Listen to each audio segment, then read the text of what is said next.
Daddy. হ্যাঁ, ও তুমি বলো বেটা, আমি তোমার জন্য সর্বদাই প্রস্তুত আছি। ছোট্ট একটা আবদার আছে ড্যাডি। বেটা তুমি ভালো মতোই জানো তোমার বাবা মুকেশ আম্বানি জুতা পরিষ্কার করে মাসে মাসে 95 কোটি টাকা বেতন পায়, আর তুমি আমাকে রিকোয়েস্ট করছো বেটা? কেন ড্যাডি, আমি কি কিছু ভুল করেছি? হ্যাঁ না না বেটা, বলো তোমার কি রিকোয়েস্ট, বলো বেটা। ড্যাডি, আমার 6 নম্বর বয়ফ্রেন্ড বিশাল আমার সাথে চিট করেছে ড্যাডি। কি বেটা বলো, কি সে তার একদিন আর আজকে আমার একদিন? না ড্যাডি, আসলে তেমন কিছু না, রিল্যাক্স ড্যাডি। ও আসলে আমার সাথে চিট করেছে জানো ড্যাডি। ওর এত বড় সাহস ড্যাডি, বোঝার চেষ্টা করো। ওকে জেলাস ফিল করার জন্য আমার 7 নম্বর বয়ফ্রেন্ডের সাথে আমি ডেটিং এ যাবো ড্যাডি।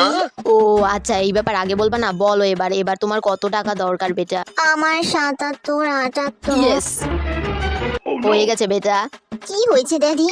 দেখো বেটা, তোমার 80 কোটি টাকা। কিন্তু এতগুলা? কোনো কিন্তু হবে না বেটা, আমাকে আটকিও না। তোমার ওই ল্যাম্বরগিনি গাড়িটা ওই 7 নম্বর বয়ফ্রেন্ডকে দান করে দিও বেটা।